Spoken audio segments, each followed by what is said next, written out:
As we enter the second week of July, what's going on the economic calendar front across all the major currencies? One person who can help us understand this is Bob Mason of FX Empire. This is your week ahead.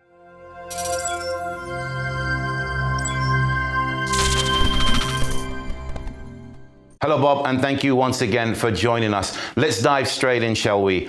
It's traditionally a busy time at the start of July for the major currencies, but what are the key stats should we be looking out for in the week ahead? Busy week next week on the economic calendar. So for the US dollar, the key stats we're going to be looking at are June industrial production figures and retail sales, July PMI numbers out of Philly and New York State, and the weekly jobless claim figures. Following this surge in new COVID-19 cases across the US, we need to see what impact this has had on consumer sentiment and on consumption and on private sector activity. At the end of the week in the US, then you've got consumer sentiment figures for July as well, which are going to be particularly important. So are we going to see sub 1 million levels on the initial jobless claims? If this easing of lockdown measures has reversed, then it's unlikely, and we might see further shutdowns that will see a pickup, which should spook the markets. For the euro, it's a quiet week. ZEW economic sentiment figures out of Germany and the Eurozone for July, and then the main event of the week is the ECB monetary policy decision. Heard plenty of news of discord amongst members, so that's going to be a particularly interesting press conference. Is the ECB going to expand on anything? By the sounds of it, unlikely.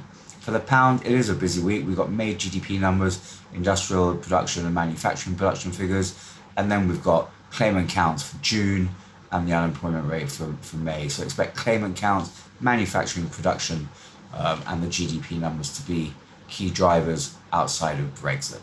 So it appears that our traders should be somewhat cautious in the week ahead regarding the major currencies. But how about the Commonwealth currencies? How are they faring in the week ahead? For the Aussie dollar, we've got business and consumer confidence figures for June and July.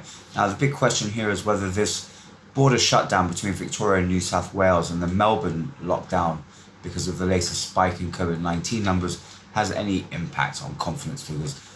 Consumer confidence and business investment are key for the Australian economy, and the RBA continues to stand by that. Now, they've also raised the fact that there is some uncertainty over how quickly both will recover. So this latest spike in COVID-19 cases is really going to, make it even more uncertain. So these numbers are going to be particularly important. At the end of the week, then we've got employment figures for June, and Australian employment figures are particularly influential on the Aussie dollar. So expect any further jump in unemployment to really hit the Aussie dollar. For the Kiwi dollar, it's a quiet week. We've got second quarter inflation figures and then June business PMI numbers at the end of the week. Expect the business PMI to have the greater impact. I don't think the markets are too focused on inflation right now. So business PMI for the Kiwi dollar. Outside of it, of course, it's risk sentiment through the week. Any further rises in COVID-19 cases, talks of lockdown measures and so on, and then expect commodity currencies to come under pressure. So it seems that the COVID-19 pandemic is having a major effect on the Commonwealth currencies. But how about our Asian giants, Japan and China?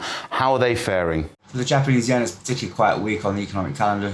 All you've got is finalised May industrial production figures. Not going to move the dial for the yen.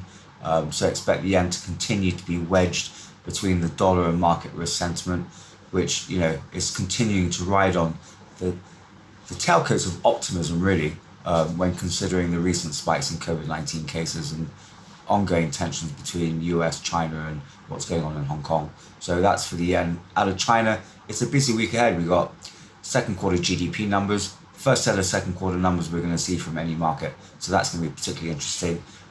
Trade data for June, expect on the same day as the GDP numbers, so expect the GDP numbers to trump that. And then you got industrial production and fixed asset investment figures later on in the week. But those second quarter numbers are going to give the market some idea of what kind of economic rebound China has had, after the lockdown, and they were the first to lock down and first to come out of the pandemic. And lastly, we can't go without mentioning the COVID-19 pandemic. There are spikes in cases across Australia, across the US, How is that going to affect the market as well as any other geopolitical risks that we should be looking out for next week? Yeah, I mean, let's talk about the COVID-19 situation. You know, the WHO is beginning to see evidence or accept evidence that transmission is airborne for COVID-19.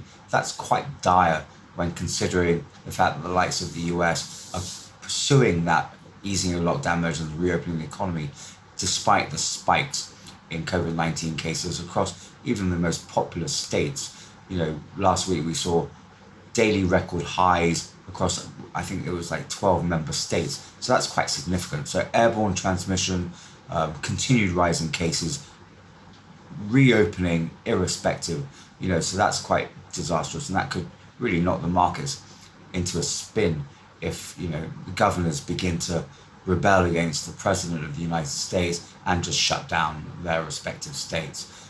So that's particularly important.